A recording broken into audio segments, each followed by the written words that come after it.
Tuesday, May 24th, and I finally made it back home. Well, there's my next new project. Giving up the altitude record crap for a while. I got turned on to this old Destiny somebody bought and stripped the engine and radiator and gas tank and stuff off of it, but I got the airframe. Had to drive down to Louisiana through all the floods and stuff. That was fun. It's typical old, you know, Destiny Buckeye 6-shooter crap that's been abused. Apparently the guy who bought it was a doctor, and he didn't fly it much, so he didn't have much experience. And the plane shows that an inexperienced guy really trashed it pretty much, but it's not a complete waste by any means. Rudder tube here is bent to the max, but along with it was included a brand new rudder tube, so I'll put a brand new one on that side. The other side's not nearly as bad. I'll straighten it up a little bit.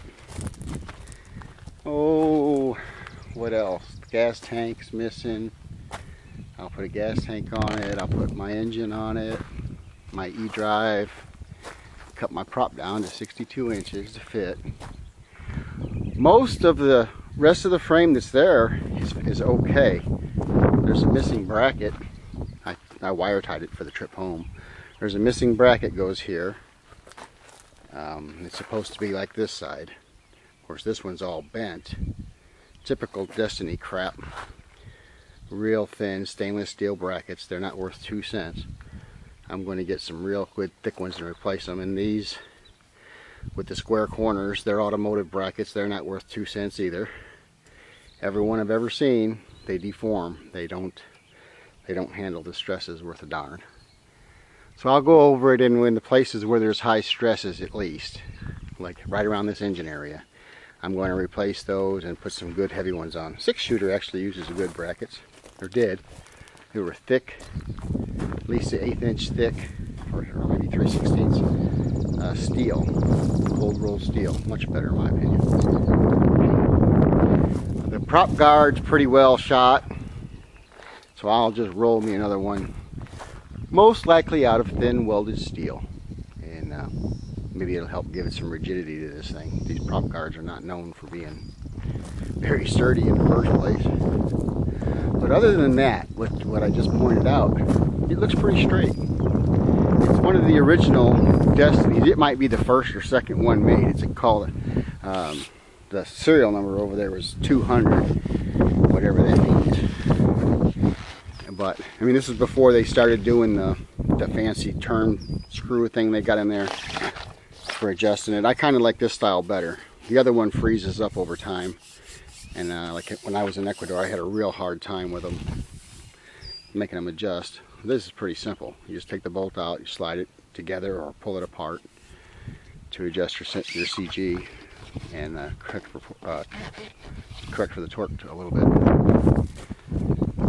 The instrument pod and all that stuff's gone. This here is bent. You know, just typical crap. Let's just put a new bolt in there. That'll be fine. And I'll take my instrument pod. I'm going to make one out of aluminum or use one I've already got made, and bolt it down right on top of here and eliminate this plug-in. That ought to work fine.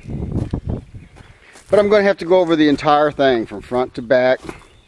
I guess I'm basically going to have to pull any bolt that I think might be questionable in any way and check it out, make sure it's good, put it back together.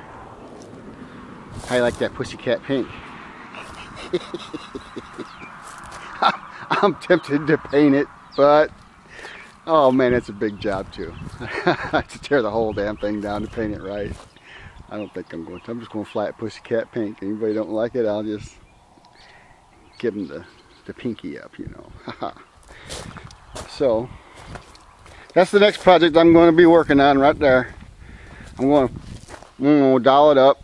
I got lights to put on it. I got landing lights. I got shooting lights I can put on if I want to. Full instrumentation, everything you can think of, from fuel flow to altimeters, recorders, whole 9 yards. I'm going to put it on there since I've got it. It's heavy, you might as well make it heavier. Oh, one other thing is, he had busted this spring rod. And they put a smaller one in there. Looks like they wrapped it with tape to fit it up in there, and just all kinds of rigging going on here that I don't dig. I don't dig it. So, I don't know. I don't even need spring rods. These tires here are plenty of suspension. Big, ugly, knobby tires. Gotta have them on this machine, otherwise your prop guard's going to drag the ground.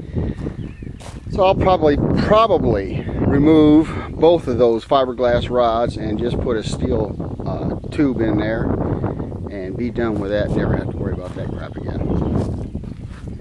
It's bent forward too there a little bit, which is typical of the Destinies, because when the wheels hit something rolling across the ground, it puts force back, which that pivots there and twists that way. I remember from one I had years ago. So I need to try to straighten that out the best I can, straighten it back up, and then take a couple of cables. Run one cable from right here on this bolt up to a bolt here, about probably underneath here or under here. Under here would probably be better, be better angle.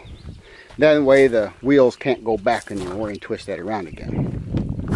Just, you know, the typical stuff. I'm sure you're all used to it if you fly these kind of planes.